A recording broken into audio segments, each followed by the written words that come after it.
Assalamualaikum warahmatullahi wabarakatuh.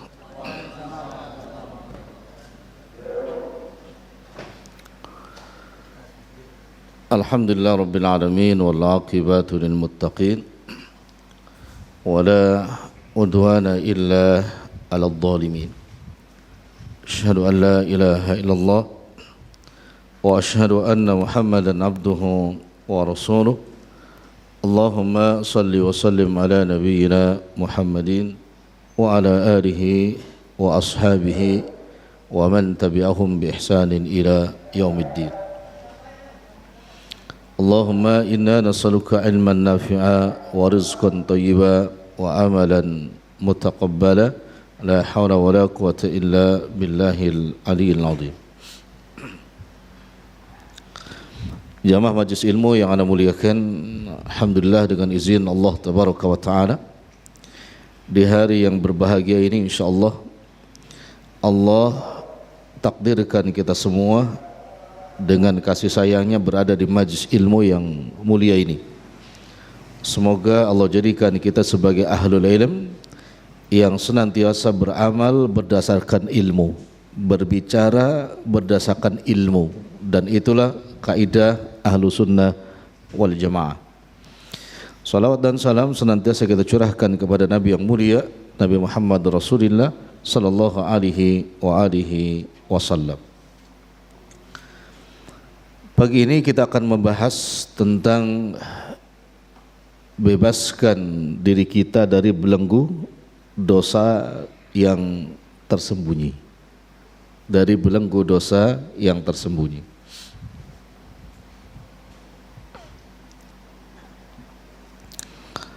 Para ulama salaf menjelaskan tentang ta'rifud dunubi, tentang definisi dosa. Kata mereka, ta'rifud danbi adalah kullu fi'lin yustaqbihu syar'an wa yastahiqu sahibuhu al-uqubata minallahi ta'ala. Yang disebut dosa itu kata mereka adalah kullu fi'lin yustaqbihu syar'an, segala perbuatan yang dianggap tercela oleh agama.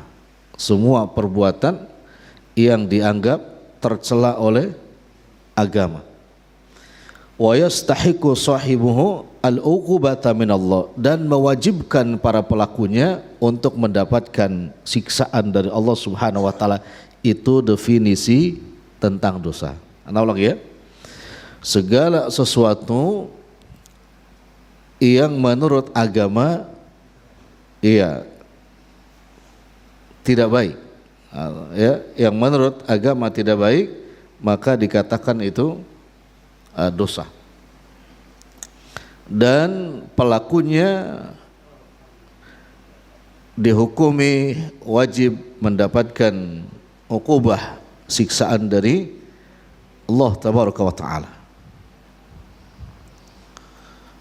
Nah, bila dikatakan kullu fi'lin yustaqbihu syara'an, semua perbuatan dianggap buruk, jelek menurut agama, ya, maka tentunya menurut uruf juga jelek. Ya, menurut agama tentunya menurut uruf juga jelek. Maka itu dikatakan apa? Ad-danbu, dosa. Contoh misalkan, orang yang sering berhutang itu menurut uruf bagus apa jelek? Jelek, ya kan? Ke warung ngutang terus jelek ya. Nah, berarti kalau orang yang punya kemampuan untuk tunai tapi memilih berutang, maka menurut syara'an itu yustaqbihu, jelek. Berarti dosa. Orang yang bisa tunai memilih ngutang, kredit, maka menurut agama berdosa. Gitu loh Pak. Menurut agama, karena kaidah agama yuridullahu bikumul yusra wala yuridu bikumul usra. Jadi Allah menghendaki kemudahan dalam agama, tidak menghendaki kesulitan, ya kan? Ini dia sudah punya duit untuk beli, tapi masih memilih apa? berutang, maka dia keluar dari kaidah al-yusra, milih usra, milih yang sulit bukan milih yang mudah, maka termasuk wizrun atau danbun, itu perbuatan dosa menurut para ulama salaf. Itu. Ini kalau ada uzur beda ya. Ana ada beberapa opsi Ustadz, tapi harus diprioritaskan, maka mengambil taksid, mengambil kredit, tapi yang boleh menurut agama itu lain kalau ada uzur syar'i. Tapi kalau banyak orang membiasakan mampu tapi membiasakan kredit, itu termasuk dosa. Itu ya. Nah, bahkan kalau sampai merusak tatanan ekonomi keluarganya gara-gara kredit, berarti wa yastahiqu sahibuhu al-uqubata minallah, akan terseret pelakunya, diancam siksaan oleh Allah Subhanahu wa taala. Kenapa? Karena telah mendolimi keluarganya. Ada kan yang tadinya punya rumah gara-gara utang jadi gak punya? Ya, mestinya kan gak begitu. Inginnya berutang itu biar bertambah apanya? Rumahnya, karena berutang yang tidak syar'i malah justru rumahnya disita. Ada yang gitu. Maka perbuatan berutang fulan tadi menjadi danbun, dosa. Satu. Nah, kalimat al-uqubah ya dan wa yastahiqu itu Allah jelaskan di surah Al-Mulk ayat yang ke-11. Fa'tarafu bidambihin pasuhqal li ashabis sa'ir, maka mereka kelak mengaku bidanbihim atas apa? Dosa yang tadi ya, fasuhqal li ashabis sa'ir, maka mewajibkan mereka menjadi penghuni neraka sa'ir karena asbab apa? Karena dosanya. Nah. Definisi yang kedua, dosa itu kata para ulama adalah tarku ma amarallahu ta'ala bih ya min awamirihi wa fi'li ma haddar minhu. Yang kedua, perbuatan dosa itu dikatakan adalah meninggalkan perintah-perintah Allah tabaraka wa ta'ala dan justru mengerjakan apa yang Allah larang. Yang diperintahkan ditinggal, yang Allah larang malah nah itu termasuk dosa. Yang ketiga, di dalam Al-Quran itu ada kalimatnya dunub, ada kalimatnya sayyiat. Rabbana faghfir lana dhunubana wa kafir anna sayyiatina wa tawaffana ma'al abrar. Pada sama-sama dosa kan? Rabbana faghfir lana dhunubana wa kaffir anna sayyiatina wa tawaffana ma'al abrar. Ada faghfir lana dhunubana, ampuni dosa-dosa kami. Tapi wa kaffir sayyiatina, apa kafir itu? Ya, hapuslah, kifaratilah sayyiat, dosa-dosa kami.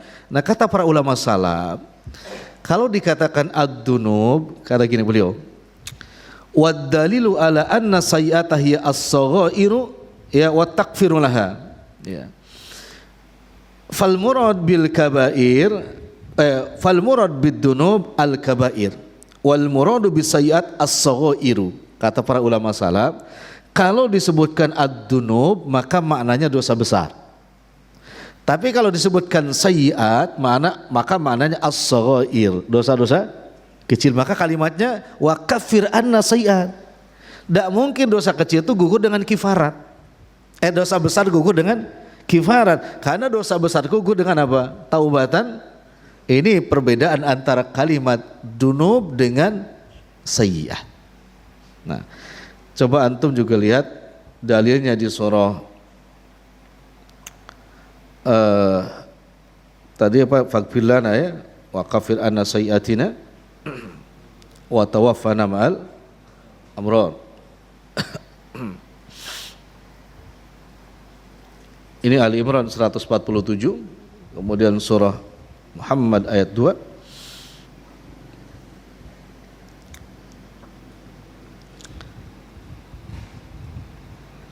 An-Nisa ayat 31. An-Nisa ayat 31, Rabbul Alamin Allah Jalla Jalaluhu berfirman, in tajtanibu kaba'ira ma tunhauna anhu nukaffir ankum sayiatikum. Bila kalian menjauhi dosa-dosa besar, gitu kan? Apa yang telah Allah larang, maka nukaffir antum sayiatikum, maka dosa kecil itu akan terhapus dengan sendirinya. Nukaffir ankum sayiatikum, maka digandengkan antara nukaffir ankum sayiatikum. Maknanya apa?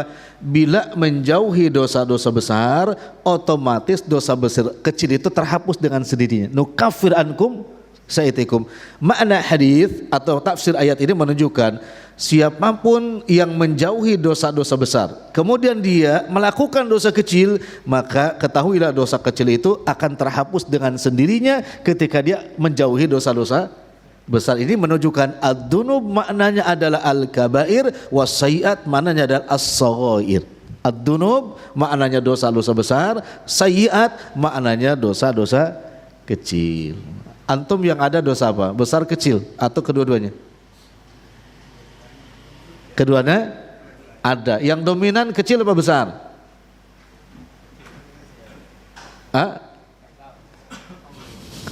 Nggak tahu ya. Nah kalau nggak tahu berarti dosa yang tersembunyi, dosa yang tidak dirasakan, kan itu bahasan gitu ya. Tapi perlu paham dulu ya. Kemarin anak daurah itu ya membahas tentang kitab Imam Ad-Dhahabi tentang Al-Kabair, 76 dosa besar tuh. Alhamdulillah dengan izin Allah 3,5 jam selesai.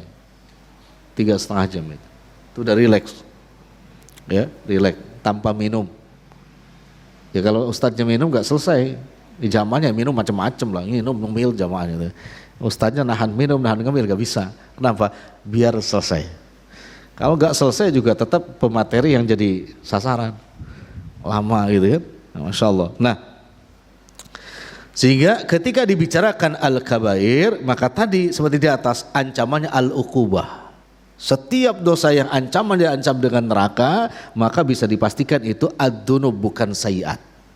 Dosa besar bukan sayiat, dosa kecil. Insyaallah ya. Jadi pahamnya al-farqu bainad dunub was sayiat, perbedaan antara kosakata ad-dunub dengan kosakata as. Jadi ad-dunub adalah al-kabair, as-sayyiat adalah as-saghair. Tapi seperti itu. Dicatat dalilnya tadi ya. An-Nisa berapa? 31.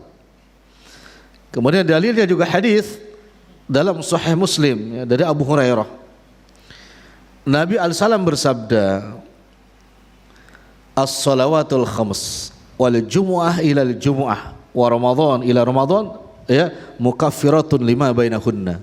Salat 5 waktu, Jumat satu ke Jumat yang lainnya, Ramadan ke Ramadan berikutnya akan menjadi penghapus, penggugur dosa-dosa kita. Kapan itu? Idaj tunibat al-kabair, apabila pelakunya menjauhi dosa-dosa besar. Jadi salat 5 waktu menggugurkan dosa apa? Kecil ya. Ramadan menggugurkan dosa kecil gitu kan. Umrah ke umrah menggugurkan dosa kecil dengan syarat menjauhi dosa, karena dosa besar harus khusus dengan taubatan nasuha gitu. Rugi kan kalau sholat gak sempurna, berarti dosa besar ada, dosa kecil tidak terhapus karena sholatnya gak sempurna. Nah kemudian setelah paham masalah dosa, definisi dosa dan dosa dibagi dua, al-kabair was shaghair. Di antara dua dosa kabair dan shaghair itu ada juga yang lebih besar tingkatannya. Apa itu? Dosa yang dilakukan secara sembunyi-sembunyi atau dosa tersembunyi. Jamaah sekalian, mencuri dengan terang-terangan, dengan mencuri sembunyi-sembunyi lebih banyak dosanya. Lebih besar mana dosanya? Sama-sama dosa, tapi mana yang lebih besar? Sembunyi. Iya, sembunyi. Kenapa? Sembunyi itu biasanya terorganisir dan orangnya bukan satu. Tapi yang mencuri sendiri, ya itu orangnya sendiri. Ya, tetapi kalau tersembunyi, kemudian juga satu mencuri, kedua pasti berbohong, ya kan? Karena dia apa? Tersembunyi kan, diam-diam, maka lebih besar dosanya. Gitu ya. Kemudian misalkan dosa lagi yang lebih besar sudah tersembunyi di waktu dilakukan di waktu malam, sedang orang dalam tidur. Ya, kalau bahasa Qurannya at-tariq was-sama wat-tariq wa ma adraka mat-tariq. Tariq itu kali toroko, suara yang nyaring di waktu malam. Suara yang nyaring di waktu malam. Tariq dari toroko. Nah, dosa itu semua yang tersembunyi, ya kan? Sampai-sampai di hadis disebutkan, barang siapa yang melakukan dosa, kemudian Allah tabaraka wa taala menutupi dosanya, tapi dia mencurahkan ya kepada teman-temannya dengan penuh kebanggaan atas dosa yang dilakukannya, yang disebut dengan mujahirin, maka orang tersebut tidak akan mencium baunya sorga, apalagi masuk. Menunjukkan apa? Level beratnya orang-orang yang melakukan dosa secara tersembunyi. Maka bebaskan diri kita dari dosa yang tersembelenggu, dosa yang tersembunyi. Kita lihat dalilnya, surah Al-Ahzab ayat 58 tentang dosa tersembunyi. Walladzina yu'dhuna al-mu'minin wal mu'minat bighairi maktasamu faqad ihtamalu buhtanan wa isman mubina. Orang-orang yang yu'dhunal mu'minin, menyakiti orang-orang mukmin laki-laki dan mukminat perempuan, bighairi maktasabu, tanpa sebab yang jelas, ya, menyakiti tanpa sebab yang jelas. Tapi bukan berarti kalau ada sebab yang jelas boleh menyakiti. Nanti anak akan jelaskan hadisnya. Tanpa sebab yang jelas, maka faqadih tamalu buhtanan wa ithman mubina. Allah sematkan kepadanya 3 perbuatan, ya. Pertama, dia buhtanan, ya, sudah melakukan kebohongan, ya. Wa itsman, kedua melakukan dosa. Yang ketiga, mubinan, justru secara terang-terangan. Kenapa dikatakan terang-terangan? Walaupun yang disakitinya tidak tahu, karena dia telah membohongi, ya, Allah tabaraka wa taala. Padahal Allah tidak bisa. Maka termasuk buhtanan wa itsman mubina. 3, buhtanan wa itsman mubina. Seperti apa modelnya jamaah sekalian? Dijelaskan dalam wasiat Nabi kepada Abu Jurai, ya, wasiat Nabi kepada Abu Jurai. Abu Jurai namanya Jabir bin Sulaim, ya, Jabir bin Sulaim. Beliau berkata kepada sahabat-sahabatnya, aku melihat seorang laki-laki, kalau ada orang yang bertanya kepadanya, kata Jurai, pasti akan dijawab, dan jawabannya pasti benar. Apabila ada orang yang meminta kepadanya, tidak akan pernah ditolak, pasti dia berikan selama ada. Dan apabila minta ditemani, pasti semua orang mau menemaninya. Lalu kata Abu Jurai, Jabir bin Sulaim, siapakah orang tersebut?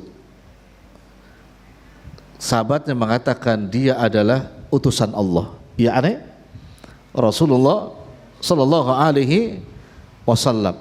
Lalu kemudian beliau menghampiri Nabi, dan setelah berada di hadapan Nabi, dia mengatakan alaikas salam. Ya, Nabi enggak mau menjawab. Dia ulang sampai 3 kali alaikas salam, ya, atasmu keselamatan. Nabi pun enggak mau menjawab. Tahu enggak alasannya kenapa?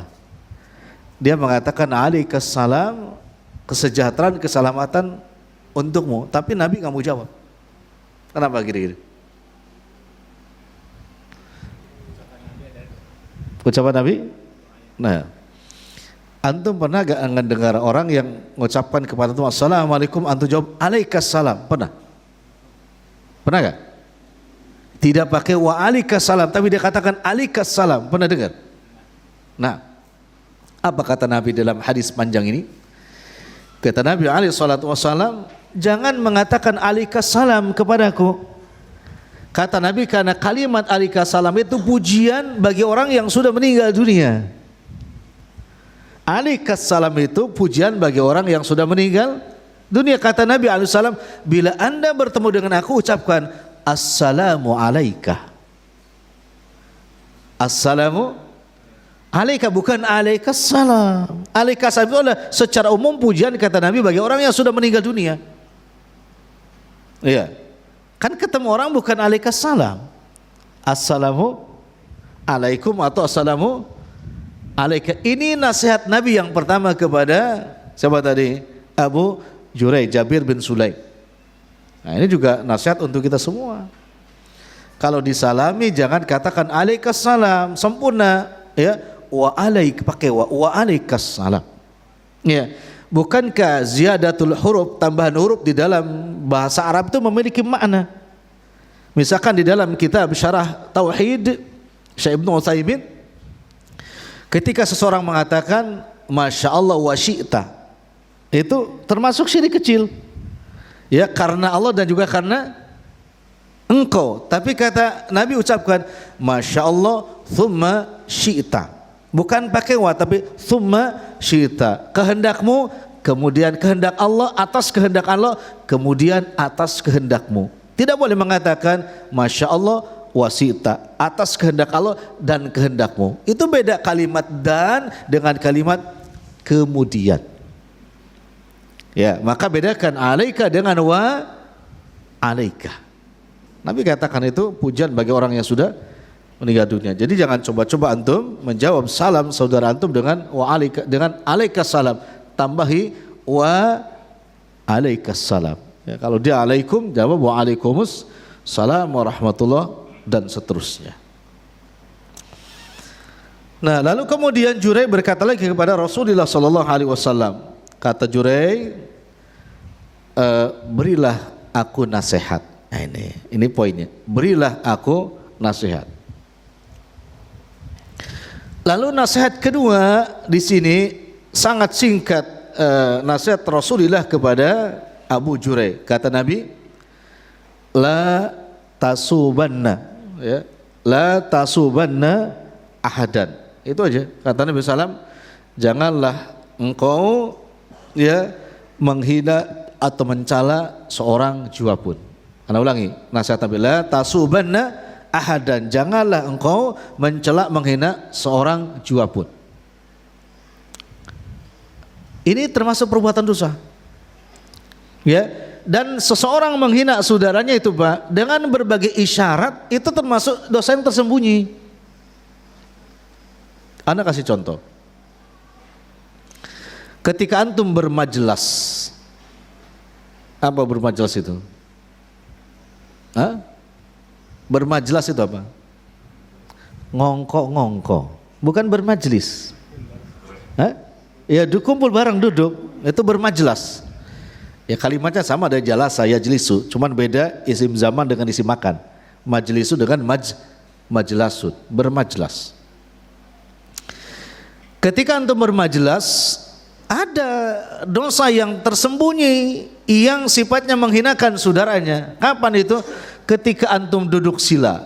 Tahu sila? Kayak gini nih, duduk sila. Tiba-tiba teman antum menyelonjorkan kakinya. Ini termasuk merendahkan, dosa yang tidak disadari, dosa yang tersembunyi. Analisanya kenapa? Bila itu dilakukan bagi orang yang lebih tinggi derajatnya, ya kan? Lebih tinggi pangkatnya, dan antum tidak berani menyelonjorkan kaki, berarti itu bentuk penghinaan kepada saudara antum. Sekalipun antum sudah ngaji, bahkan dijudge sebagai thalabul ilmi kibar. Ya? Thalabul ilmi kibar. Apa katanya? Penuntut ilmu sudah senior. Ya kibar kan ada sekarang tuh, zaman sekarang ada. Ini sigor, ini kibar. Itu syubhat itu. Iya, syubhat. Ya antum selonjorkan kaki karena mentang-mentang yang di hadapan antum sigor semua. Bukan asgor lagi, sigor semua kecil. Merasa iya baru kemarin ngaji baru setahun. Antum sudah 15 tahun selonjor kaki. Ini termasuk dosa yang tersembunyi. Kenapa? Karena itu termasuk penghinaan, merendahkan saudara antum. Ya, hati-hati nih, banyak tuh kayak gitu. Yang lebih parah lagi di depan ustadznya selonjor dia. Ya, bahasa Betawinya kurang ajar loh. Bahasa Betawi. Selonjor depan ustadznya. Tidak boleh siapapun. Kenapa? Karena faktanya bila itu bertemu dengan atasannya gak berani. Berarti kan merendahkan siapa? Ini lepaskan belenggu seperti itu. Kenapa? Karena itu akan membuat apa? Jiro besok di akhirat. Ya, merasa punya amal, merasa punya kebaikan, tetapi merendahkan saudaranya, nol besok di akhirat. Nih, maka la tasubanna ahadan, tidak boleh kalian menghina siapapun dengan cara apapun. Bahkan di hadis lain Nabi katakan tidak boleh Anda memberikan isyarat menunjukkan saudara Anda dengan ra's, dengan kepala atau dengan lisan bibirnya. Tak boleh, Pak. Ya. Apalagi dengan kakinya. Ada gak yang kayak gitu? Ikhwan kita ngasih tahu temannya, asyakirin sebelah mana? Pakai ini. Bukan lagi ini tapi pakai mulutnya. Haram hukumnya. Dan banyak orang yang masih terbelenggu dengan dosa kayak gini. Tersembunyi dia, tidak sadar atas dosanya. Ya kan? Pakai mulut, pakai apa lagi biasanya? Ya? Kakinya udah banget. Kakinya. Ngajak cimandean itu kayaknya. Ya, dengan mulut. Tidak boleh. Ya, kalau orang Sunda itu biasa mengisyaratkan malah pakai apa? Iya, jempol. Nah, itu bagus malah menunjukkan apa? Menghormati, dan tidak ada larangannya ya dalam kutubus salaf. Tidak ada dengan jempol itu, tidak ada. Ya, tidak ada. Ya, yang dibahas adalah menunduknya. Kami ini nggak boleh ini, Pak. Ya, kenapa? Ya, jempol itu kan menunjukkan apa? Al-aula, yang utama. Antum tuh kalau nunjukin orang pakai jempol gak berani, tapi kalau di WA orang tuh dikasih jempol yang merah, yang kuning. Entah itu yang begini atau begini. Suka pakai gak? Enjoy namanya. Suka pakai ya gitu kan? Jempol satu, ya kan? Begitu antum di kantor nanya istri, "Mi lagi apa? Masak yang enak-enak." Langsung 3 dikasih ini. Ya, kuning yang gold itu. Giliran sama saudara nanya, "Pak, di mana si Fulan?" Pakai mulut. Nah, ini dilarang. Itu termasuk dosa. Kenapa? Tahqirun, menghina. Hentikan itu ya. Karena antum kalau masih seperti itu berarti antum terbelenggu dengan dosa yang tersembunyi, dan itu merusak nanti. Akan merasa, "Iya, saya sudah punya amal, punya kebaikan." Nah, dosa itu yang akan merontokkannya. Ya. Gak enak loh, Pak, gak enak digituin itu. Ya. Siapa yang enak coba hatinya digituin sama saudaranya? Gak nyaman. Bahkan kelihatan Pak, kibernya, sombong itu. Allah alam. Gulu tidak boleh, tetapi tawadhu jelas. Ya. Bahkan Nabi alaihissalam diutus untuk apa? Makarimil akhlak, untuk menyempurnakan akhlak. Dan kalau ditanya siapa yang ahsanuhum khuluqan, ya Rasulullah SAW yang paling bagus apa? Akhlaknya. Ya. Nah, ini kadang-kadang dalam ta'lim ini akhlak itu kita bahas secara mutun, ya, tetapi secara waqi di lapangan realnya keluar daripada akhlak-akhlak para salafus soleh. Ada bocoran ke anak gini. Dulu katanya kalau ngaji sama salaf dulu itu, kalau ketemu tuh enak, salaman, pelukan, mesra. Sekarang itu katanya kalau ngaji itu bubar kayak gak kenal lagi. Ini fakta loh, Pak. Fakta hari ini. Kalau ngaji bubar kayak gak kenal satu sama lain. Ini bukan model salaf. Ya, bukan model akhlak Rasulullah sallallahu alaihi wasallam. Ya kan? So, perhatikan dalam hadis-hadis beliau alaihi salatu wasallam. Bahkan bila berjabat tangan sulit mereka untuk melepas tangannya. Kenapa? Satu sama lain menahan.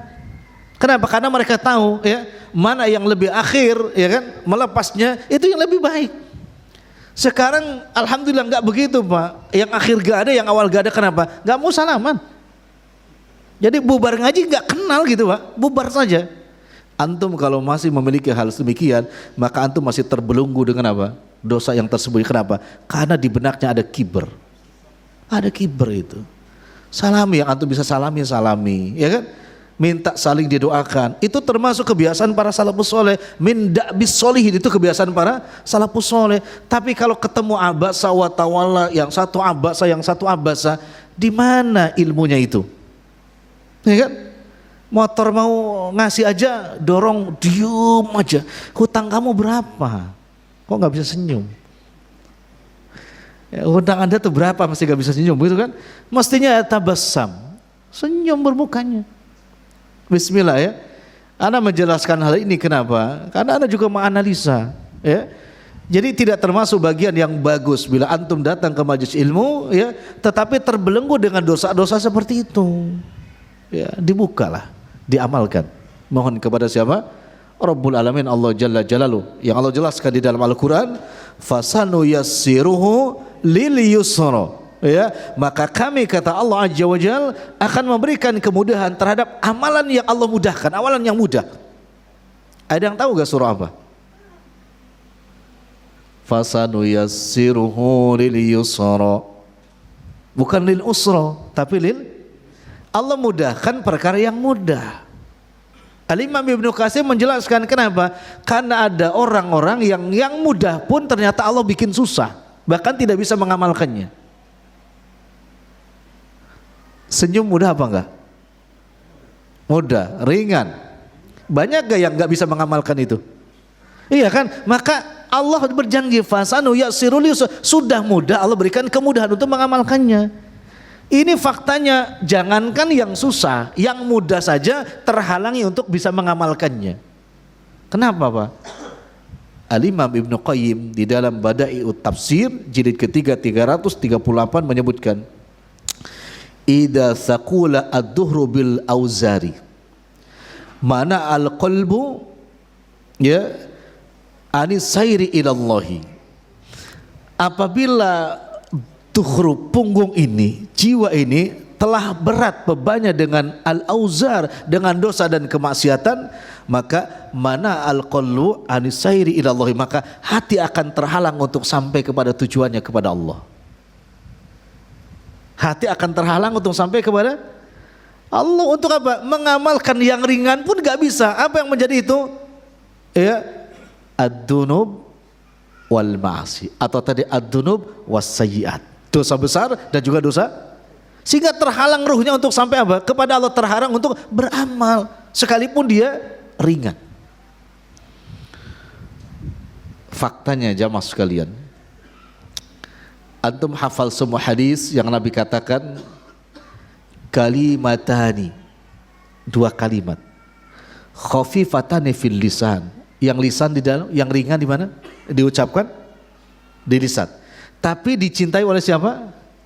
Ar-Rahman. Dan tsaqilatani fil mizan, dia akan menjadi berat besok di timbangan. Kalimat apa itu? Subhanallah wa bihamd. Iya kan? Itu ringan di lisan, bila diucapkan dicintai oleh Ar-Rahman, dan dua kalimat tersebut akan memberatkan timbangan yaumul mizan, besok di yaumul mizan. Pertanyaannya, berapa ribu antum ucapkan kalimat itu per hari? Hah? Berapa ribu per hari? Berapa ratus per hari? Nabi katakan khafifatani, khafif, ringan. Lawan khafif kan tsaqil. Ya kan? Sakilatan ini khafifatani. Tapi kenapa kok Allah persulit, Allah susahkan kita untuk mengamalkan yang mudah? Padahal tadi Allah berjanji fasanu yassiruhu lil yusra. Karena ayatnya ada kalimat wa amma man bakhila wastaghna wa kadzdzaba bil husna fasanu yassiruhu lil. Nah justru kalau ini masuk akal, dia persulit untuk mendapatkan permudah dia untuk melakukan kesulitan. Kalau tadi apa? Permudah untuk melakukan perkara yang sudah. Fasanu yassirul yusra. Maka bila itu ada di dalam diri siapapun, jawabannya karena ada dosa yang terselubung, masih terbelenggu dengan dosa yang bahkan lanjutan perkataan Al-Imam Ibnu Qayyim rahimahullah di dalam Bada'iut Tafsir mengatakan wa jawarihuhu ya anin nuhudi fit taati, dan anggota badannya ini akan terhalang berat untuk apa? Melakukan ketaatan kepada Allah tabaraka wa taala. Masya Allah. Salat witir paling sedikit berapa rakaat? 1. Kalau separuh boleh enggak? 1 ya. Antum bila dihadapkan dengan yang 1 tadi witir, milih witir atau milih tanggung enggak witir besok aja? Jujur loh Pak. Kalau dihadapkan dengan waktu yang sangat mepet, yakni waktu sahar, ya, kemudian cuma tersisa 1 rakaat, antum milih tetap melaksanakan witir 1 rakaat atau mengatakan tanggung besok aja biar 3 rakaat? Selama ini milih yang katakan tanggung atau sholat? Masya Allah. Yang mengatakan tanggung siapa? Tanggung cuma 1 rakaat besok aja. Atau pertanyaan keinginan untuk meninggalkan 1 rakaat milih besok ada gak? Kalau bilang gak ada tuh bohong, pasti ada karena manusia. Ya, tetapi apa? Kita paksakan memilih yang 1 rakaat. Kenapa? Karena kita meyakini waktu besok bukan milik kita dan belum tentu umur kita sampai kepada besok. Padahal orang lain bukan hanya 1 rakaat, jam 3 sudah bangun, 11 rakaat bisa. Bukan cuman Al-Falaq diulang-ulang, 1 juz bisa. Artinya apa? Bagi orang yang beriman mudah. Kenapa bagi sebagian orang yang mudah kok tidak dipermudah? Jelas, karena sakula ad-durhu bil auzari, karena beban yang ada di dalam tubuhnya telah berat dengan dosa dan kemaksiatan. Bahkan itu yang tidak disadari, yakni tersembunyi. Itu. Sampai ada yang bilang gini ke anak, ini dalam obrolan yang khafif, obrolan yang ringan. Anak tuh kalau jalan bawa mobil di jalan, kata dia, di tol di mana, paling terganggu kalau, mohon maaf ini cerita orang yang anak sami itu, yang anak dengar. Kalau ada mobil Brio, mobil kecil itu paling gak nyaman. Kenapa? Mengganggu katanya, bikin kagok kalau jalan kalau ada mobil kecil. Itu dalam bentuk apa? Merendahkan atau bukan? Merendahkan. Ya orang kalau mampunya beli mobil kecil, iya, fatawakal Allah gitu kan. Kalau memang kebutuhannya mobil kecil, fatawakal Allah gitu kan. Yang punya mobil besar ya jangan merendahkan yang punya mobil kecil. Kenapa? Karena likulli syai'in nafi'un, semua ada manfaatnya. Masuk gang sempit, mobil besar apa mobil kecil yang enak? Mobil kecil Pak, yang sempit, banyak motor, banyak jemuran kiri kanannya, nangis yang punya mobil besar itu. Tapi yang punya mobil kecil aman. Jadi tidak boleh dengan obrolan seperti apapun, dengan tendensinya merendahkan saudara kita dalam bentuk amwal dan lain sebagainya, maka itu termasuk dosa yang tersembunyi. Dan ingat, semua akan dihisab di hadapan Allah tabaraka wa taala. Dan yang parahnya dosa tersembunyi itu adalah pelakunya tidak merasa melakukan apa? Dosa. Itu yang menyebabkan jawarih anggota badannya berat dipakai untuk apa? Ketaatan kepada Allah tabaraka wa taala. Hatta tadi 1 rakaat pun gak bisa, padahal mestinya bisa. Ya, insyaallah Pak ya. Bismillah. Apalagi besok sebentar lagi Ramadan. Itu ketahuan itu. Mengukur kita dengan punya dosa apa enggak tuh besok Ramadan tuh lebih jelas. Lebih jelas. Jangan mikir ngajinya berapa tahun, enggak usah. Mikir di 10 pertama ya 11 rakaat ya durasinya 1 jam. Disitulah tolak ukur iman antum itu. Kenapa ulang ya?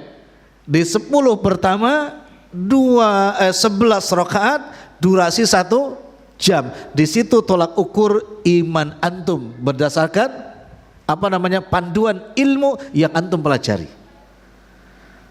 Maknanya masih nyaman gak dibawa 1 jam sholat? Ya, naik lagi levelnya, masih nyaman gak dibawa 1,5 jam sholat? Ya kan?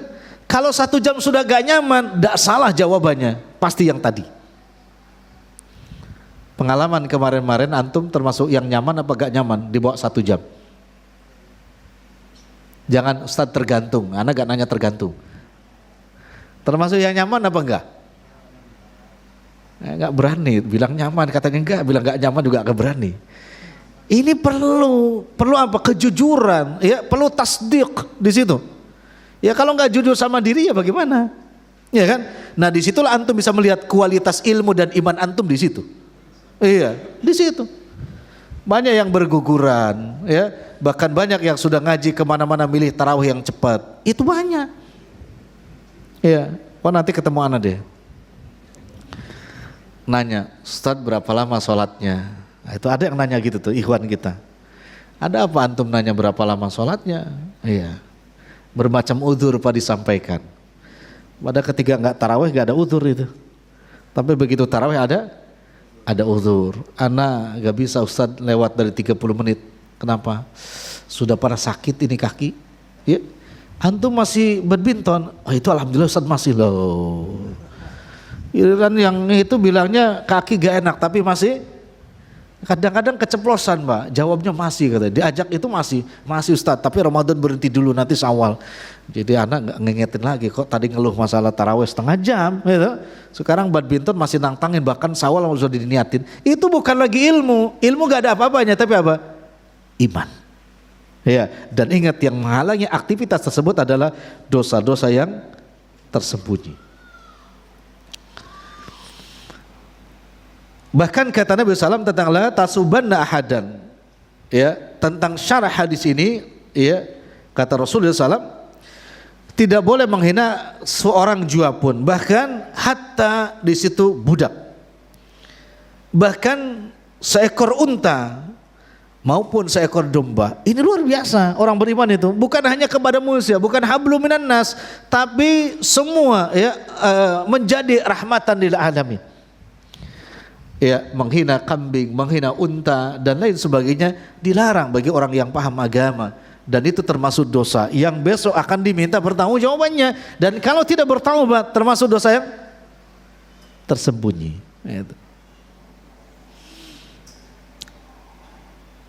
Ada yang pernah ke kebun binatang? Ada. Liburan kemarin bawa anak. Ada, ya. Ada yang binatang yang qadarullah wa masyafa'ala yang paling apa bahasanya itu? Ya kurang nyaman antum lihat. Ya. Kira-kira kalau ada binatang yang kurang nyaman antum lihat, antum itu mengedukasi anak antum ketika liburan, bicaranya seperti apa ke anak antum tentang binatang itu yang kurang enak dipandang? Apa masih bilang jelek, buruk mukanya, atau apa? Ya isem namanya mungkin iya, tapi dengan kalimat tadi, dengan tendensinya merendahkan, menjelekkan ciptaan Allah, itu sudah sesuatu yang wizrun, dosa yang tersembunyi. Ya, dan Allah akan izinkan si kambing itu, si unta itu, si burung itu, ya, meminta besok di hadapan Allah tabaraka wa ta'ala apa? Penghinaan orang tersebut. Iya, berlaku semuanya. Ya, maka tidak boleh dihina. Ya, tidak boleh dihina. Kenapa? Karena Allah menciptakan semua ciptanya sempurna. Sempurna, Masya Allah. Ya. Kemudian Rasul berpesan lagi kepada Abu Jurair Jabir bin Nuaim. Ini tentang dosa yang tersembunyi. Kata Nabi SAW, wala tahkiranna syai'an minal ma'rufi wa anta kallama akhaka wa anta mubsitun ilaihi wajhak. Satu, ya, kata Nabi SAW, tidak boleh menghinakan dengan suatu apapun. Bahkan kata beliau alaihissalam, wa in takallama akhaka, bahkan jika anda berbicara dengan saudaramu, ya, wa anta mubsitun ilaihi wajhuk, dan anda pasanglah wajahmu, wajah yang manis terhadap saudaramu. Idza takallam, apabila berbicara dengan, ini bagian daripada tarbiyah Rasulullah sallallahu alaihi wasallam, adab. Apabila antum berbicara dengan siapapun saudara antum, ya, maka pasang wajah yang mubsyit, ya, wajah yang ceria, wajah yang menunjukkan apa? Senang. Ya, tak boleh menunjukkan wajah yang tidak apa? tidak senang. Ana tuh kalau berbicara sama antum itu bikin darah tinggi. Bikin apa? Kenapa? Anak sudah sekuat tenaga ngajak bicara, bahkan pakai senyum, antum itu giginya aja nggak terlihat. Saknya apa? Ya Allah alam. Beratnya untuk apa? Ya uang masang muka yang manis di hadapan siapa? Saudaranya. Masa muka yang berseri-seri di hadapan saudaranya. Ini Nabi jelaskan, siapapun yang diajak berbicara serius atau tidak serius, tapi dengan saudaranya yang senang mengajak berbicara, kemudian tidak senyum sedikit pun, termasuk penghinaan kata Rasulullah. Merendahkan saudaranya. Ayo, siapa yang punya kayak gitu minta maaf. Kalau diajak saudaranya ngobrol senyum, antum senyum. Ini pengalaman anak. 2016 anak bawa jamaah 90. Qadarul masyarakat jamaah anak dari Padang semua. Anak orang Garut Sunda. Mereka ngobrol senyum, anak ikut senyum. Ngerti Ustaz? Gak ngerti sama saya, kenapa? Lah begitulah Rasul. Kenapa kalau diam termasuk menghinakan? Ikut aja senyum. Walaupun tidak apa? Yang ngerti. Yang salah siapa? Bisa aja saya anak salah karena gak ngerti bahasa Padang, atau bisa saja yang Padang salah. Kenapa? Sudah tahu pembimbingnya orang Sunda, ngobrolnya pakai bahasa Padang. Tapi kan kita bukan waktunya menyalahkan, ya. Tapi bahagia akan di momen bahagia ketika diajak berbicara dan ngobrol, senyum balas dengan apa? Senyuman. Ini kata Nabi bentuk penghinaan yang tidak dirasakan. Pernah antum ketemu dengan teman antum diajak ngobrol, antum sudah nyengir-nyengir gitu, dia diem aja pernah. Antum tanya, sariawannya sudah berapa bulan? Ya kan? Tanya, kenapa? Itu kata Rasulullah termasuk penghinaan. Allahu Akbar. Coba, Islam itu sedemikian Pak, ya, dijelaskan oleh siapa? Rasulullah sallallahu alaihi wasallam. Maka wajar, ya, Allah sebutkan al-yauma akmaltu lakum dinakum wa atmamtu alaikum ni'mati wa raditu lakumul Islam ad-dina. Kenapa? Karena hanya dengan Islam yang sempurna muamalah. Kenapa dikatakan muamalah? Sejatinya siapapun yang bermuamalah untuk ekosistem hablum minan nas itu menjadi harmonis, bukan sebaliknya gak nyaman diajak berbicara. Iya. Antum ketemu istri antum yang sekarang itu, ya, karena salah satunya nyaman diajak apa? Nyaman diajak apa?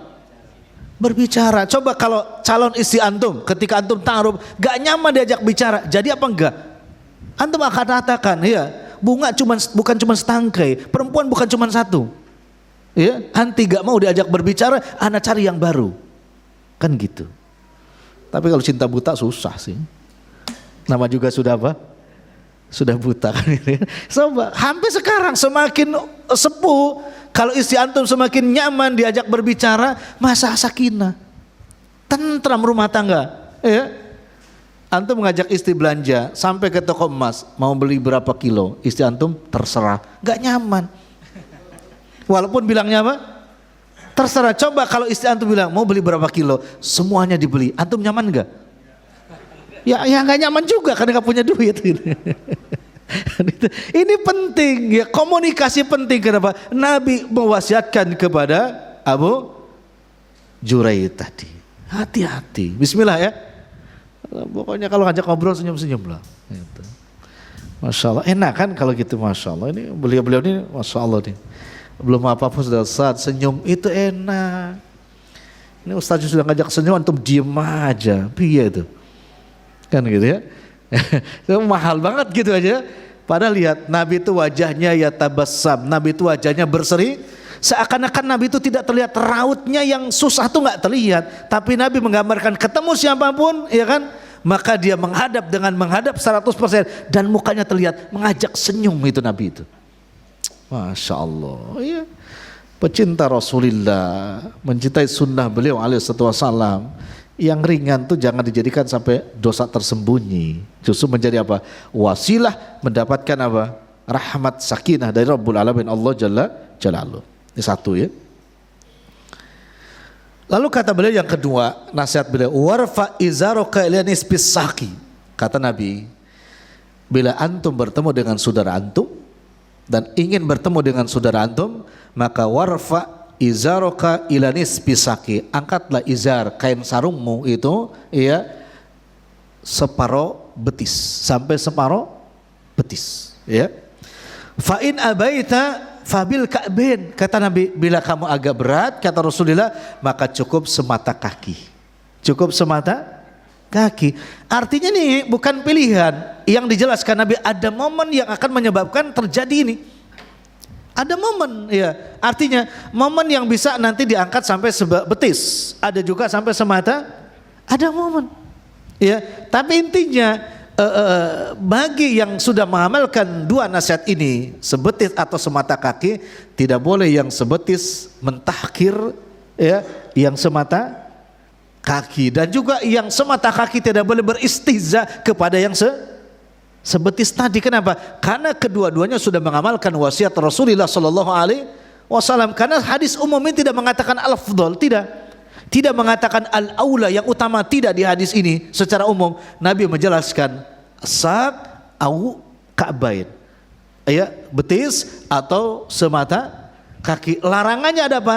Wa iyyaka wa isbalil izar. Larangannya maka ya takutlah, berhati-hatilah dengan isbal, memakai izar yang di bawah mata itu sebetulnya, gitu ya. Maka antum kalau ketemu ikhwan jangan coba-coba lihat ke bawah, liatin, oh ini ngajinya baru sebulan nih, kenapa di atas mata kaki ini. Lihat ikhwan yang satunya sebetis, kayaknya ini udah seumur hidup ngajinya. Tidak begitu, tidak begitu. Tapi al akhlak, akhlak yang sempurna, itu yang kedua. Lalu pesan yang ketiga kata Rasulullah SAW, wa ini meru'um syatamaka wa ghayyaraka bima ya'lamu fika.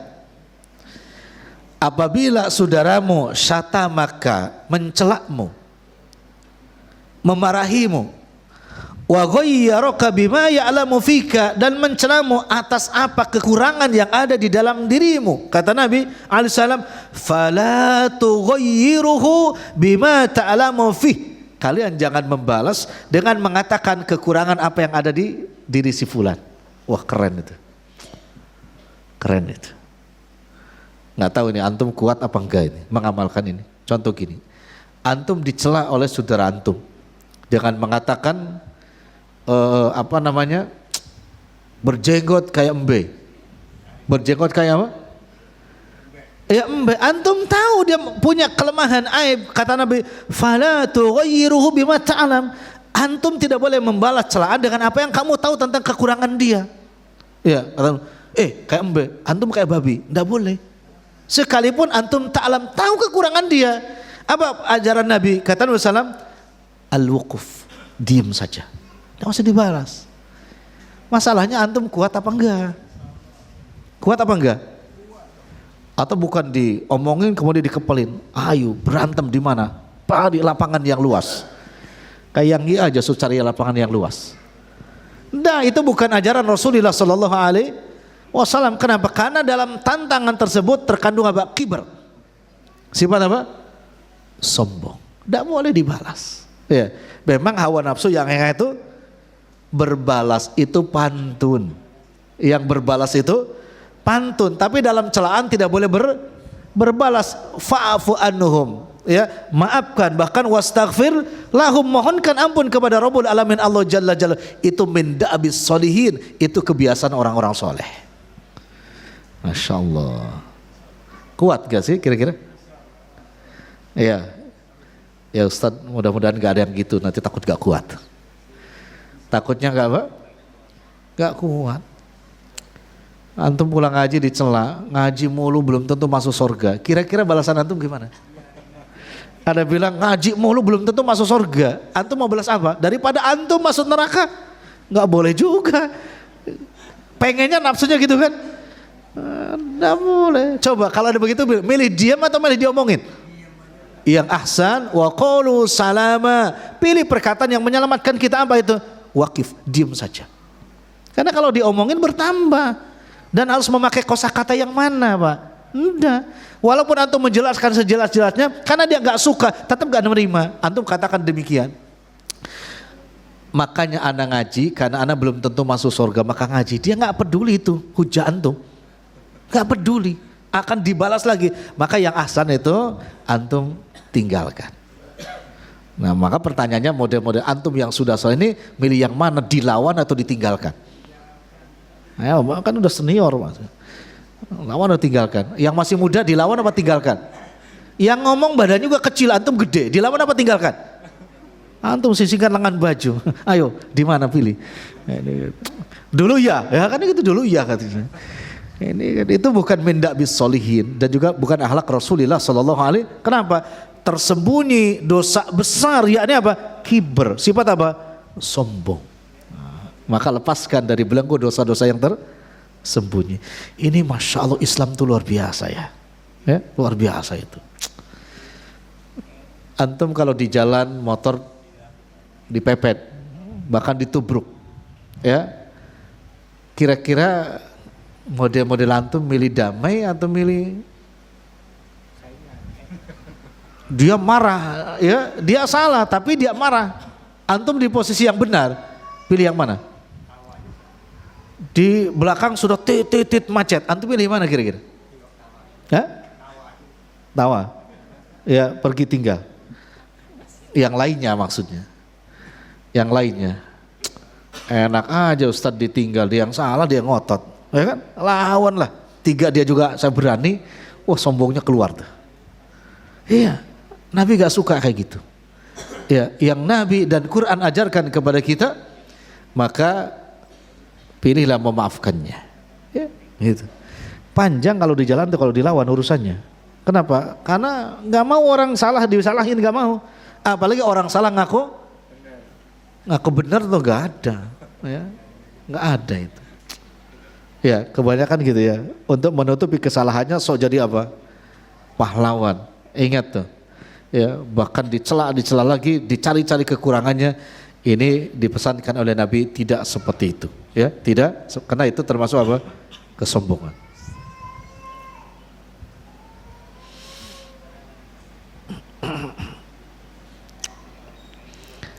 Kemudian yang berikutnya nasihat Ibnu Abbas. Kalau tadi nasihat Rasulullah kepada Abu Juraih, ya, Jarir bin Nuaim. Nasihat Ibnu Abbas. Wa qala Ibnu Abbasin, berkata Ibnu Abbas, ya wailatana mali hadal kitab la yughadiru saghiratan wala kabiratan illa ahsaha. Pasti tahu loh. Surah apa? Surah apa? Oh, ragu-ragu. Ya.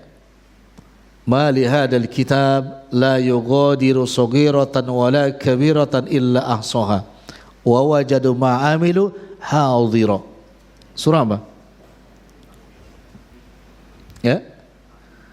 Surah Kahfi. Udah gitu aja. Mestinya familiar kan? Karena antum selalu khatam Quran selama setiap 7 hari khatam. Alhamdulillah. Ya. Karena para sahabat Nabi kan hizibnya itu 4 hari, 5 hari, 7 hari. Ya, dan ada yang kebiasaan mereka 7 hari selesai. Berarti kalau 7 hari berarti kan Kahfi itu setiap 7 hari diulang, ya kan? Surah yang lain setiap 7 hari diulang, itu familiar. Antum insya Allah tidak ada yang 4 hari, tidak yang 5 hari, tidak yang 7 hari. Berapa hari? Setahun sekali. Itu luar biasa itu.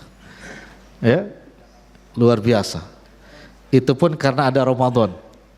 Karena lebih semangatnya di bulan. Kalau gak ada Ramadan kayaknya mungkin gak selesai setahun ya. Nah, ini juga menyelisihi kebiasaan para sahabat Nabi yang mulia. Nah, di surah Kahfi ayat 49 tentang la yughadiru saghiratan wala kabiratan. Ibnu Abbas mau ngomentar gini. Ada kalimat saghiratan wala kabiratan. Kata Ibnu Abbas, inna saghirata. Yang dimaksud as-saghirah, dosa kecil kata beliau adalah atabassumu bil istihza'i bil mu'minin, ya. Artinya kata beliau tentang dosa kecil, ya, tentang dosa kecil adalah senyum kecilmu, ya, dengan tujuan mengejek saudaramu yang beriman. senyum kecil seseorang ketika berbicara dengan saudara tapi untuk mengejek, bil istiza. Ini termasuk sogirotan. Dosa apa? Itu dibahas, ada lupa kata Ibnu Abbas. Ada orang yang tadi kan diajak senyum gak senyum, ini senyum tapi senyumnya untuk apa? Merendahkan istijah saudaranya. Pahit itu rasanya, lebih pahit daripada ya, katanya, karena anak belum pernah makan juga empedu. Ya, karena rata-rata yang belah ikan tuh empedunya dibuang. Tapi mengibaratkan empedu ya. Tapi kalau antum mau jujur, pahit mana empedu dengan senyum ejekan atau dengan bertawali? Lebih pahit. Nah itu.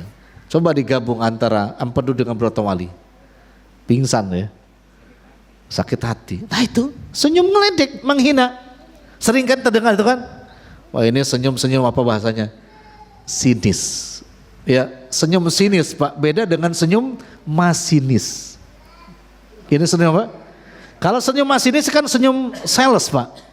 Ya, tapi ini senyum sinis, istiza, bahkan bil mukminin kata Ibnu Abbas. Kalimat shaghair ini dia senyum-senyum sinis terhadap siapa? Orang beriman. Itu lihat orang-orang mau ngaji, dia senyum tapi senyum apa? Ngehina itu. Gak ada kerjaan, kamu mati besok aja mau ngaji. Itu sampai senyum tuh. Itu namanya dosa besar itu. Ada gitu kan. Libur itu ya libur lah, gak usah ngaji. Kan gitu ada kan? Gak bakalan mati kok gak ngaji sehari. Iya. Enak bener ya. Padahal mati itu kan besok lusa sudah pasti mati. Ini kata Ibnu Abbas. Wal kabirata, adapun kalimat la yughadiru saghiratan wala kabiratan, kalimat kabiratan di ayat 49 menurut tafsir Ibnu Abbas adalah al-qahqahatu bidalik. Bukan senyum sinis tapi justru dia tertawa terbahak-bahak mentertawakan orang beriman. Ini namanya al-kabirah. Mentertawakan siapa? Terbahak-bahak mentertawakan orang beriman. Dulu kan ada yang mengatakan sambil tertawa terbahak-bahak, semakin panjang jenggotnya semakin bodoh. Ada gak? Pernah dengar gak? Dulu ya, sambil apa? Koh-koha, sampai terbahak, bahkan ditertawakan oleh siapa? Jamaahnya. Ini ingat itu dosa besar, dia terbelenggu dengan dosa itu ya, dan besok akan diminta pertanggungjawaban di hadapan Allah Subhanahu wa taala. Ya, di surah apa itu? Innal ladina ajramu kanu minal ladina amanu yadhakun. Surah apa? Wa idza marru bihim yataghamazun wa idza qalabu ila ahlihim qalabu fakihin. Surah apa? Sini alif itu salah mutaffifin. Kok ikhtilaf? Tidak ada surah ikhtilaf.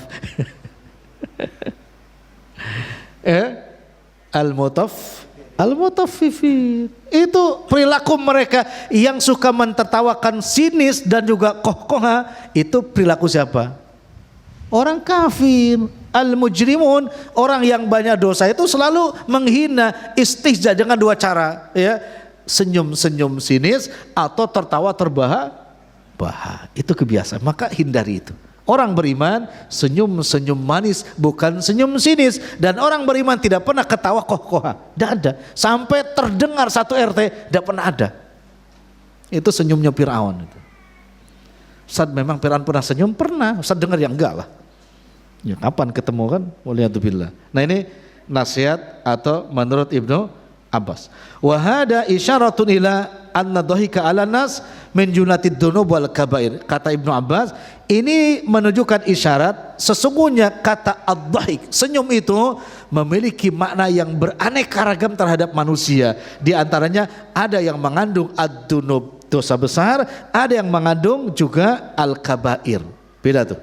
Dzunub, dosa besar, tapi al-kabair yang langsung otomatis diancam dengan apa? Pelakunya dengan neraka. Yang dimaksud apa? Mentertawakan orang beriman dalam rangka menghinakan, merendahkan. Gitu. Dulu pada masa Rasulullah itu berlaku, itu Abu Jahal, Abu Lahab kumpul di antara Sofa dan Marwah. Kenapa? Karena Nabi biasa jalan ke situ. Begitu Nabi lewat, khusus Pak, di program orang Makkah hanya tertawa aja terbahak-bahak. Untuk apa? Menghina Rasul yang melewati mereka. Jadi ada majlis taklajim itu dari dulu seperti itu. Menyengaja dia duduk-duduk di jalan yang biasa dilalui oleh Rasulullah, ya kan? Ngongko-ngongko. Tugasnya apa? Hanya mentertawakan Rasulullah Shallallahu Alaihi Wasallam. Nah, kadang-kadang sekarang di perumahan di mana ada gitu kan, jalan ke masjid mereka bikin pos duduk di situ, ketawa-ketawa. Begitu lebat orang yang mau ke masjid, makin kencang ketawanya. Mudah-mudahan meninggal dalam keadaan apa itu? Iya, kalau begitu ketawa, mentertawakan siapa orang kenapa? Karena termasuk kabair, dosa besar. Terakhir di bab ini, hadis riwayat Imam Muslim, dan ini juga termasuk hadis qudsi. Allah tabaraka wa ta'ala, Nabi bersabda, Allah tabaraka wa ta'ala berfirman, ya ibadi, wahai hambaku, innakum tukhti'una bil-laili wan-nahari wa ana aghfirud dzunuba jami'an. Kata Allah tabaraka wa ta'ala, kalian melakukan dosa di waktu malam dan juga di waktu siang. Wa ana aghfiru ad-dzunuba jami'an, dan aku pasti kapanpun anda melakukan dosa, baik bil-lail wan-nahar, siang atau malam, aku akan mengampuni dosamu semua. Fastaghfiruni aghfiru lakum, maka mohonkan ampun kepadaku, aghfiru lakum, dan aku akan mengampunimu.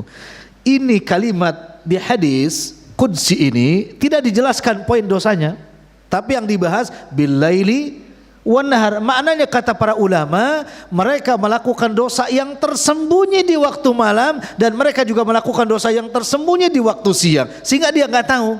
Tetapi bila dia sadar, mohonkan ampun kepada Allah, aghfiru lakum, aku akan mengampuninya. Badan sehat, uang punya, cukuplah untuk 10 tahun kalau ada umur, ya. Tidur enak, ya kan? Menyengaja, gak ada niat bangun malam, gak ada niat untuk sholat tahajud, bahkan gak ada niat untuk sholat subuh berjamaah. Kira-kira dosa apa enggak? Itu yang disebutkan bil-lail. Bahkan tidur kita syarat dengan kenikmatan yang Allah berikan kepada kita. Apa itu? Kasur nyambuk, ya, cuacanya alhamdulillah enak, gitu kan. Bahkan di samping antum ada istri yang cantik jelita, gitu kan. Itu nikmat semua, tapi tidak ada niatan untuk apa? Qiyamul lail. Bahkan tidak ada niatan untuk apa? Salat subuh berjamaah. Bahkan tidurnya tidak diawali dengan apa? Berzikir kepada Allah Tabaraka wa Taala. Dia melakukan dosa itu di waktu malam. Allah katakan, tetap aku aghfiru lakum bila antum pastagfiru, meminta ampun kepada Allah. Ini menunjukkan ada dosa-dosa yang tersembunyi, bahkan pelakunya tidak sadar bahwa itu dosa. Tapi di akhir hadis qudsi ini mengajarkan kepada kita, Allah yang Maha Rahman itu tetap akan mengampuni dosa siapapun asal bertaubat sebelum meninggal. Itu kan syaratnya, taubat sebelum. Karena kalau sudah meninggal ada taubat apa enggak? Tidak ada. Taubat itu sebelum meninggal, gitu kan. Dan dilakukan dengan taubatan nasuha. Belum lagi gibah. Apa gibah itu? Gunjing, ngomongin orang, ngadu domba. Mereka tidak tahu, kan tersembunyi itu, ya. Belum lagi lintasan-lintasan hati untuk saudara kita dalam rangka merendahkan dan lain sebagainya. Maka berhentilah dari dosa-dosa tersembunyi, jangan sampai terbelenggu dari dosa tersembunyi, karena hakikatnya semua akan dihisab di sisi Allah Subhanahu wa taala. Yang lebih parahnya adalah dosa yang numpuk, dosa yang tersembunyi menyebabkan terputus kita dari rahmat Allah karena tidak akan bisa beribadah kepadanya, bahkan menyebabkan pahala-pahala kita ada mungkin ditransfer kepada orang yang kita hinakan, atau mungkin dijadikan sebagai apa? Penghapus kebaikannya karena dosa-dosa kita. Semoga Allah jaga kita semua dari dosa-dosa yang tersembunyi. Maka tidak boleh merasa aman, karena Bani Adam khotta'un, setiap Bani Adam pasti memiliki dosa, dan sebaik-baiknya yang memiliki dosa yang segera bertaubat kepada Rabbul Alamin, Allah Tabaraka wa Ta'ala. Wallahu ta'ala alam bissawab. Tafadhol, ada yang mau bertanya? Ya.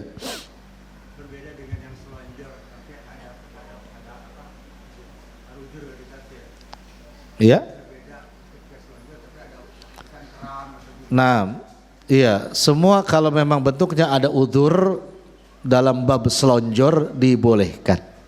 Ya, ini pakai bab fikihnya bab selonjor ya karena udzur dibolehkan. Tapi memang yang ahsan supaya tahu orang yang hadapan kita minta izin. Afwan, ini selonjor minta izin ya karena itu. Dan kalau bapak yang sudah sepuh bilang afwan izin selonjor dan bicara di hadapan anak muda pasti sudah dimaafkan. Kenapa? Karena dengan umurnya. Karena dengan apa? Nah kalau yang masih muda selonjor, nah itu jelaskan udzurnya. Afwan, anak itu asam uratnya lagi tinggi, atau kemarin futsal ini agak sedikit ada masalah, qadarullah masyafa'al, izin anak selonjor. Ini itu yang belajar sunnah tuh begitu modelnya. Izin, mesti apa? Izin. Sebagaimana antum ketika duduk ya, izin kepada orang ketika antum pulang. Antum katakan, afan ana izin pulang duluan. Itu adab. Kenapa dalam bab selonjor gak dipakai izin itu? Mestinya di bab selonjor tolong tuh nanti status ya, bab selonjor pakai izin. Itu pakai. Karena gak pantas itu. Kalau antum di Saudi itu duduk di Madinah, di Syekh di halakonya selonjor, langsung ditunjuk. Haram nanti, ditunjuk. Ini di Indonesia kadang-kadang yang udahlah yang gak ngaji itu masa bodoh. Ini yang sudah ngaji, bahkan senior lagi. Ini kan bakhlul namanya. Ya, paham itu. Minta izin. Bismillah ya. Semoga hubungan kita tetap harmonis. Jadi pakai bahasa apa? Sakinah, mawaddah, warohmah tanpa pergi ke KUA. Hanya mengamalkan bab selonjor. Itu. Bapak-bapak, selonjor. Itu aja amalkan hari ini. Semuluk-muluk. Karena akhlak itu antum walaupun banyak ilmunya rendah ketika kayak gitu. Rendah. Nah, siapapun mau ngomongnya piawes rendah di hadapan saudara ya. Kenapa? Karena antum ya qalilul adab. Ya, sedikit apa? Adabnya. Wallahu a'lam. Tafadhol yang lainnya.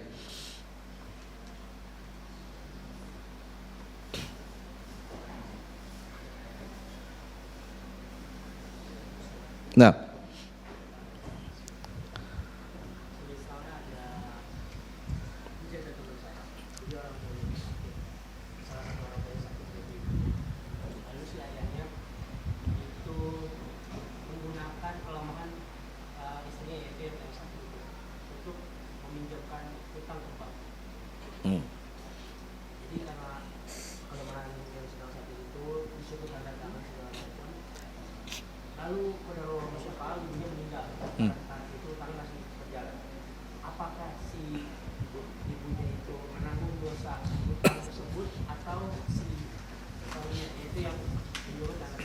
nah,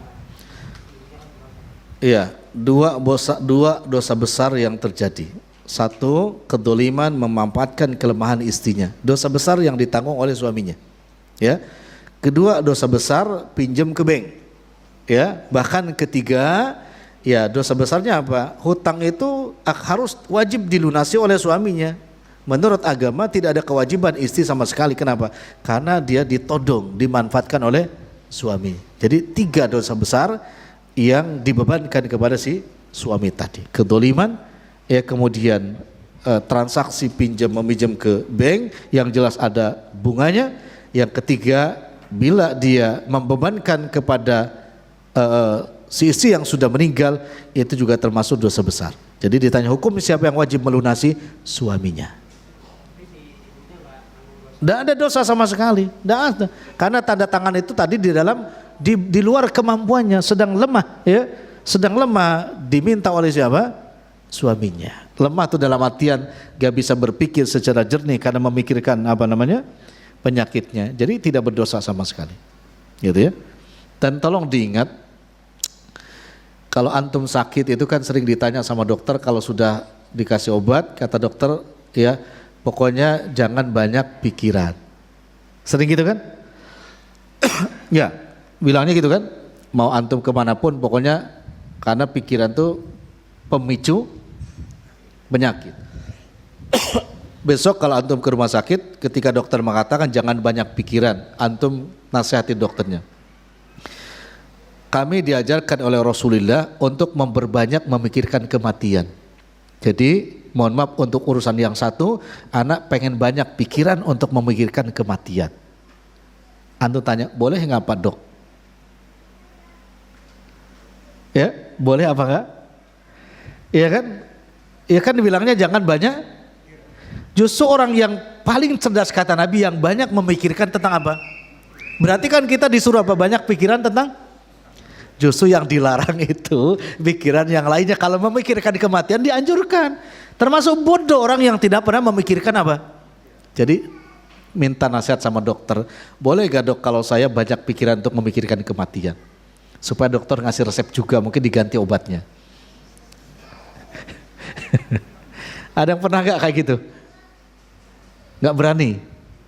Harusnya berani. Udah gak usah banyak pikiran. Jangan bilang susah dok kalau gak banyak pikiran. Ya sudah fokus. Ya semenjak ini dok, apalagi darahnya naik terus, ya jantung sudah gak normal. Anak banyak pikiran dok. Iya jangan, gak bisa dok. Terus anak memikirkan kematian dok. Pasti diam dokternya. Banyak memikirkan apa? Kematian. Selamat mencoba ya. Tapi jangan minta sakit. Jangan minta sakit, ya parah. Kata Nabi kan memikirkan kematian itu baik ya. Itu karena itu utama. Masya Allah. Allah alam. Masih ada lagi? Kalau nggak ada kita tutup. Tutup ya. Baik, kita akhiri. Semoga Allah mudahkan jalan kita semua menuju jannahnya. Dan Allah mudahkan juga untuk mengamalkan ilmu yang kita pelajari. Ringan, tetap ilmu harus diamalkan.